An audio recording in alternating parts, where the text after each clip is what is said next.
소액 임차인의 최우선 변제금액 변청 과정표를 보면은 법 적용 대상 보증금이 있죠. 법 적용 대상 보증금이 있고 최우선 변제 대상 보증금이 있고 그 다음에 최우선 변제 금액이 있어요. 최우선 변제 금액을 제외하고는 전부 한선 보증금을 한다는 사실.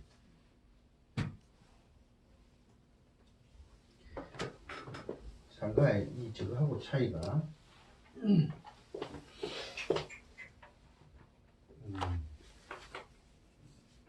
상가 같은 경우는 첫 번째 환산 보증금으로 한다는 거. 이게 환산 보증금을 한다. 환산 보증금을 한다. 환산 보증금은 다 계산할 줄 아시죠, 그죠? 네.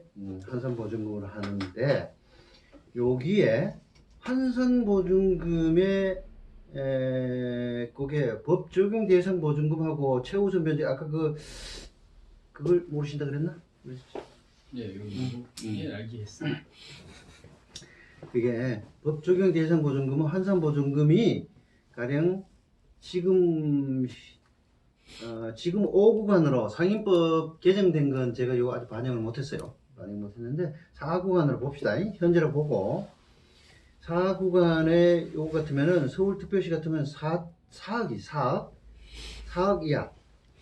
4억 이하 같으면은 아예 상임법 자체가 적용이 안 된다는 의미야. 법 적용 대상 보증금, 환산 보증금이. 그 다음에 법 적용 대상하고 최우선 변제 대상 보증금, 환산 보증금 이것도 최우선 변제 대상도 환산 보증금이에요. 최우선 변제 보증금이 결국 지금 현재 서울특별시 4구간의 서울특별시가 6,500만 원 있잖아. 6,500만 원 보증금을 환산 보증금으로 해버리면은 속칭말로 장난하는 것도 아니고 6,500만 원 이하짜리 보증금자 중에서 환산 보증금을 그것도 거기에서 2,200만 원을 최우선 변제받는단 말이야. 그러면 상가에서는 최우선 변제는 거의 의미가 없다. 상가에서. 그래서 자, 환산 보증금을 그렇게 하는데 자, 중요한 예외가 있어요. 여기 환산 보증금에 환산 보증금을 해서 일정한 금액을 오버되면은 법 적용 대상 보증금이 초과되면은 상임법 자체가 적용이 안 되잖아. 근데 2015년 5월 13일 5월 13일 이 날짜 굉장히 중요합니다. 5월 13일 이후에는 5월 13일 이후에는 요 법 적용 대상 보증금 시행령의 일정 금액을 초과하더라도 요 이후에 말소 기준 권리보다 기준 권리보다 먼저 대항력을 갖추면은 말소 기준 권리보다 먼저 대항력을 갖추면은 그 갖춘 임차인의 경우에는 그 매수인이 요 이후에는 5월 13일 이후에 말소 기준 권리보다 먼저 대항력을 구비하면은 매수인이 그러니까 법 적용 대상 보증금, 법 적용 대상 보증금. 법 적용 대상 보증금이라는 말은 시행령에 일정 금액 이상의 보증금. 이해가 오시나요? 시행령 일정 금액 그 표 보세요. 그 소액 보증금 표. 4구간 같으면은 4구간의 예를 들면은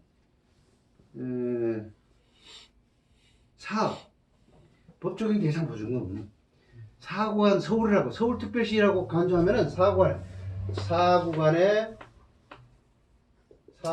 서울이야. 그러면 4억이 법 적용 대상 보증금이잖아.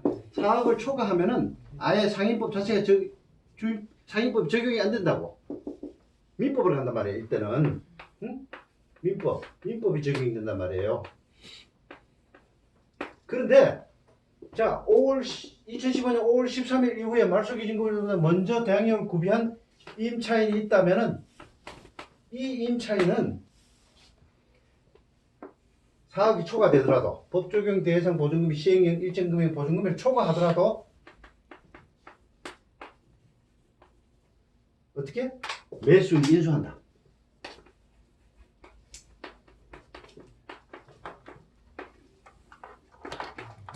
대단히 중요한 조문이 여기 들어온 거예요. 여기. 2015년 5월 13일. 지금은 2018년이잖아. 2018년인데 2015년 5월 13일 이후로 말소기준권리보다 먼저 대항력을 구비한 게 꽤 나오기 시작할 때가 됐어요. 그게 302페이지 맨 밑에 써진 그거야. 환산보증금을 기준으로 하는데 그러나 여기에는 밑에서 네 번째 줄에 보면은 여기에는 중대한 예외가 있다. 그러고 즉하고 해야 돼 있죠, 그죠? 2015년 5월 13일 이후에 말소기준금보다 먼저 대항력권을 갖춘 임차인의 경우에는 환산보증금이 상인법 시행령이 정한 일정 한도를 초과하더라도 이 말은 법 적용 대상 보증금을 환산보증금이 초과하더라도 매수인이 보증금 전액 인수한다. 전에는 초과하면은 민법이 적용이 돼요. 원래 아직도 이거는 살아있어요. 요거 2015년 5월 13일 이후에는 말소기준권리보다 먼저 대항력을 구비한 임차인은 말소기준보다 먼저 대항력. 요게 굉장히 중요한 제한이죠. 이제 배상표 작성할 때 이거는 놓치면 안 돼. 제가 책 쓸 때는 이게 반영이 안 됐어. 2015년 반영이 하긴 했다. 뒤에 보면은 반영이 하긴 했는데 여기에 관련된 배당표를 내가 못 넣었어 아직. 왜냐면 사건이 안 터졌잖아. 그 무렵에는 이런 사건이 안 터졌어. 지금은 아마 이런 여기에 걸리는 사건들이 경매 사건이 터지게 나온단 말이야. 그러면 요걸 제한하면은 이게 매수인이 인수가 돼요. 매수인 인수. 어마어마한 사태가 벌어진다. 무슨 말인지 이해가시죠? 전에는 이거는 무조건 법 적용 대상 보증금이 초과해버리면 민법으로 가버린다고. 민법 적용이 됐어요. 그런데 상인법에 여기 들어왔어. 2015년 5월 13일에 그 조문이 들어온 거야. 상인법. 상인법 2조 1항 단서 사망 그 다음에 3조 3조 이렇게 돼 있죠. 그 밑에 상인법 2조 1항 조문 한번 꺼내볼까? 조문 어디 갔나? 조문을 상인법 조문 가지고 계시나? 이거.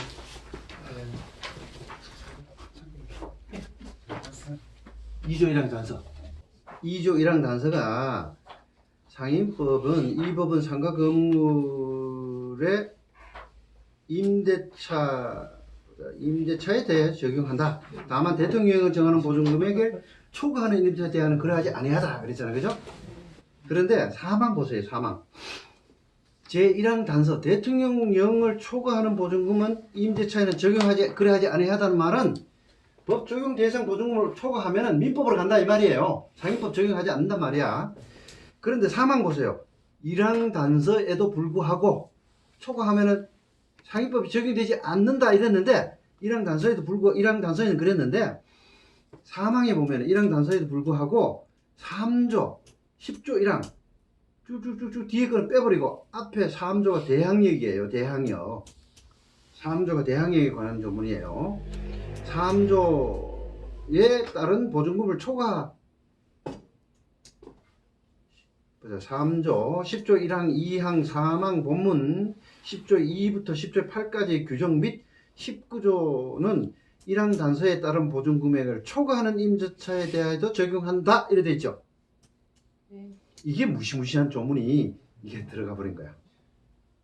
그 대항력이라는 게 있잖아. 보증이 3조 말소기준권보다 먼저 대항력을 구비해 버리면은 1항 단서에 의해서 민법으로 가는 게 아니고 매수인 인수해야 된다고.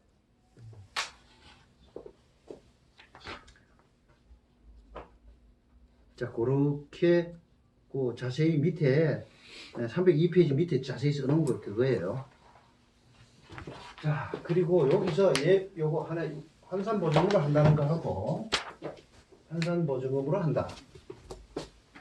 예외까지 하고 그 다음에 두 번째가 상가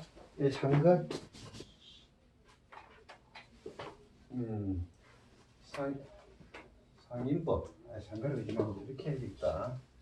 상인법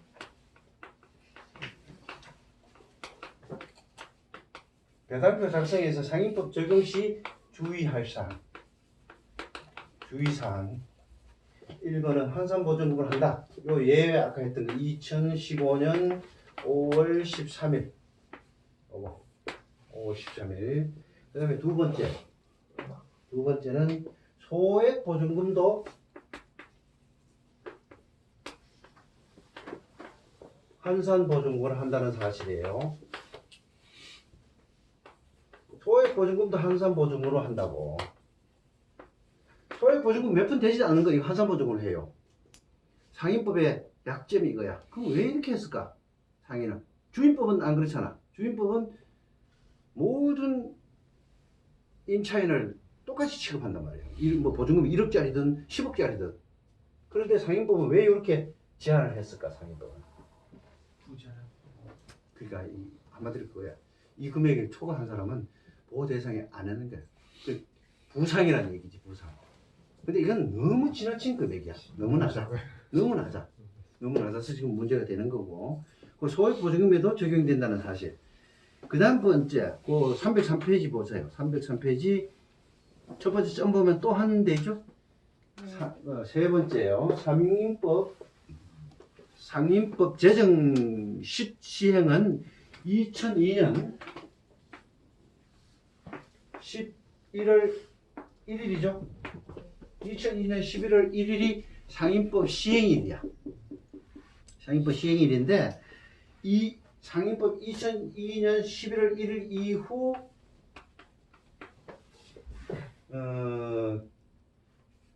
계약이 체결되거나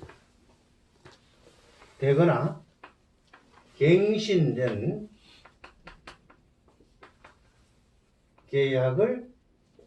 계약이 상인법 적용 대상이야. 상인법 적용 대상이요. 2002년 11월 1일 이후 계약이 체결되거나 갱신된 계약이 상인법 적용이 된단 말이야. 이게 원칙이야. 이게 원칙이나 계약 체결되거나 갱신된 임대차부터 적용된다. 그 이전에 임대차는 적용되지 않는다. 여기에 또 예외가 있음을 주의해야 한다고 또 해놨죠. 그죠? 그 예외. 주석 17번 보세요. 주석 17번. 지금 2002년 11월 1일 이후로 들어와서 장사하고 있는 분이 지금 전국에 있을까 없을까? 많아요. 많죠. 많아요. 많단 말이야. 그래서 이걸 간과하면 안 돼. 이걸 상가할 때는 2002년 11월 1일 이 세 번째 지금 상인법 적용 시 주의할 사항이 세 번째 이걸 간과하면 안 돼요. 그래서 17번 이거 다만 대항력 우선 변제 요를 이제 적용되나 된다. 다만 그러니까 예외가 나왔죠, 그죠? 다만 대항력 우선 변제 최우선 변제 대항력 우선 변제 최우선 변제에 대해서는 상인법 시행 당시에 존속 중인 임대차에 대하여 적용하되 요 2002년 11월 1일 그 전에 계약 체결된 것도 적용된다는 얘기죠. 네. 대항력하고 우선 변제하고 최우선 변제는 원래 상인법이 2002년 11월 1일 이후에 계약이 체결되거나 그 전에 있던 걸 요때 이후에 갱신됐던 것만이 상인법 적용 대상이야. 그런데 대항력하고 우선 변제하고 최우선 변제는 그 전에 계약 체결한 것도 요 세 개 조문은 적용된다 이 말이에요. 예를 들어서 2000년도에 계약을 체결한 상인이 있다고 가정을 합시다. 그러면 2000년도에 계약을 체결한 이 사람은 상인법 적용이 안 되는데 요 세 개 조항은 적용이 된단 말이야. 무슨 말인지 알죠? 우선 변제, 대항력, 최우선 변제. 원칙, 예외. 자, 예외 둘. 또 예외 있어요. 예. 여기서 복잡하죠, 이게. 이것까지를 놓치면 안 돼요. 상인법이 그래서 간단한 법이 아니에요. 상인법을 제대로 조문이 몇 개 안 돼도 상인법을 제대로 꿰뚫고 있는 사람이 많지 않아. 상당히 까다로워요, 상인법이. 자, 원칙은 11월 1일 이후에 계약 체결되거나 갱신된 계약에 상인법이 적용이 되는데 그 전에 2002년 11월 1일 이전에 계약이 체결됐거나 갱신된 계약 임대차도 대항력과 우선 변제, 최우선 변제는 적용이 된다 이 말이야. 1900년도에 계약했던 것도 계속 몇십 년간 장사하는 사람은 대항력, 우선 변제, 최우선 변제는 적용이 돼버린다 이 말이야. 두 번째 예외는 뭐냐면 이렇게 세 개는 적용이 되되 요 세 놈은 그 이전에 2002년 11월 1일 이전에 물건을 취득한 사람한테 그렇지 않다 이 말이야. 물건 취득. 그러니까 주로 이제 이거는 아마 저당권, 근저당권이겠죠, 그죠? 근저당권, 저당권 한간에 거의 없으니까 근저당이야 대부분. 근저당권을 취득한 자에 대해서는 대항력과 우선 변제, 최우선 변제를 주장하지 못한다. 그러면 어떻게? 얘가 1등 결국은. 그 다음에 얘들은 제한을 받아. 이거는 원칙이 뿌리고. 요 세 개. 자, 다시 정리 말씀드리면 상인법은 2002년 11월 1일 이후에 계약이 되었거나 또는 갱신된 임대차에 적용이 되는데 대항력과 우선 변제와 최우선 변제는 2002년 11월 1일 그 전에 계약이 체결되거나 갱신된 임대차에도 적용이 된단 말이에요. 이 세 개는. 그러나 그 전에 2002년 11월 1일 그 전에 물건을 취득한 근저당권을 설정한 사람인데 대항력과 우선 변제, 최우선 변제 주장하지 못한다 이 말이에요. 정리됐죠? 네. 그 써진 거 밑에 제가 자세히 써놨어. 밑에 주석에 17번 주석에. 자, 이거를 비록 제가 지금 주석으로 내려놨다가 다음 게시판을 위로 올리려고 그래. 왜냐면 굉장히 중요하거든 사실은. 이게 지금 원문에 주석을 내린 이유가 제 책을 보면서 사람들이 자꾸 어려워하는 거야. 근데 이게 아킬레스건에 해당하는 걸 이걸 빼버리면 안 되거든요. 이걸 빼버리고 공부를 한다고 하면은 마치 아까 말소기준 권리하고 최우선 변제 기준 막 뒤죽박죽을 하는 거랑 똑같아. 그건 공부가 아니야. 그건 잘못된 거예요. 그래서 지금 요거 좀 한 건데 여기서 또 하나 지적을 할게요. 주석 16번. 자, 요 부분을 제가 별도로 내가 지금 제가 다시 이 세 번째 시간에 조용히 별도로 내가 지금 칠판에 써가면서 말씀드린 이유가 그야말로 상인법에 진짜 중요한 아킬레스건이 이런 데 있다는 거를 이제 아시는 것만 해도 이번에 큰 소득이에요. 차분히 한번 요거 읽어보시고 그 16번 보세요. 16번에 보면 시중의 경매 관련 책자 중에는 현재 시행되고 있는 상인법의 보호 대상이 되는 상가는 그 부동산의 말소 기준 권리 설정 일자가 2002년 11월 1일 이후여야 상인법 적용된다. 이렇게 설명한 사람이 있어요. 그거는 개인의 생각이고 전혀 근거 없는 얘기입니다. 시중에 책자에 이런 게 있다고. 지금 뭐 누구라고 말씀드리신 수는 없는데 이게 상당히 문제가 있어요. 밑에 두 번 밑에 보면은 이에 관하여는 부칙의 명문 규정이 있어요. 부칙의 명문 규정이 어떻게 있나 보면은 부칙을 안 보셔서 그러신 것 같아. 그분이 책을 쓰실 때 상인법 부칙을 안 보신 것 같아. 상인법이 워낙 자주 개정돼 가지고 부칙이 얼마나 많은지 아예 생략돼 버려 없어요. 법제에서 들어가면 부칙을 별도로 불러내고 봐야 돼. 그래서 즉하고 명문 규정이 있다. 즉 상인법의 적용은 말소 기준 등의 제한 물건이 설정된 일자가 아니라 임대차 계약 체결일 또는 갱신일을 기준으로 적용 여부를 결정한다. 상임법이 적용되느냐 안 되느냐 하는 거는 이거 보셨듯이 2002년 11월 1일 이후에 계약이 체결되거나 갱신된 계약이 기준으로 적용한다 이거야, 상임법은. 그런데 시중에 책장 말소 기준 권리나 제한 물건이 2002년 11월 1일 이후일 때 상임법 적용한다. 전혀 근거 없는 얘기예요. 어디서 그런 논리를 가져오셨는지 난 모르겠는데 지금 상당히 근거에 굉장히 우리 중개업계에 취약해요. 굉장히 취약해요. 근거에. 이 시중에 강의하신 분들이나 책을 쓰신 분들이 잘못된 걸 많이 써놔, 많이. 근거가 없어, 근거가 뭔지를 몰라.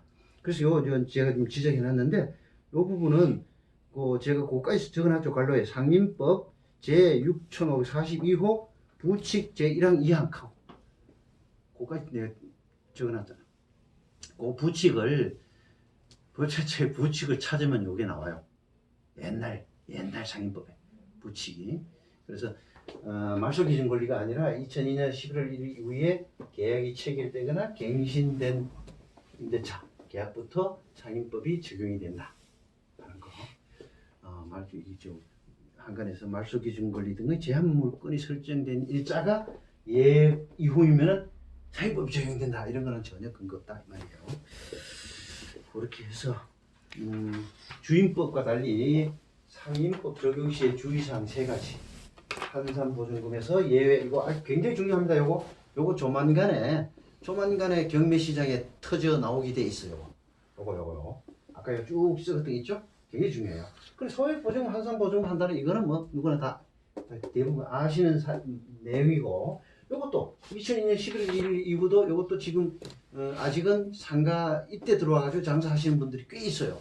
그 전에 하시던 분도 있고, 그때 그 기준이 계약 체결이나 갱신된 이 날짜 이후에 갱신된 거지 말소 기준 권리나 제한 물건을 기준하는 게 아니다라는 거. 그 3가지. 그렇게 오늘 좀 차이점을 말씀드렸습니다. 요걸 생각하시고 그 다음에 별항표로 가시면 됩니다.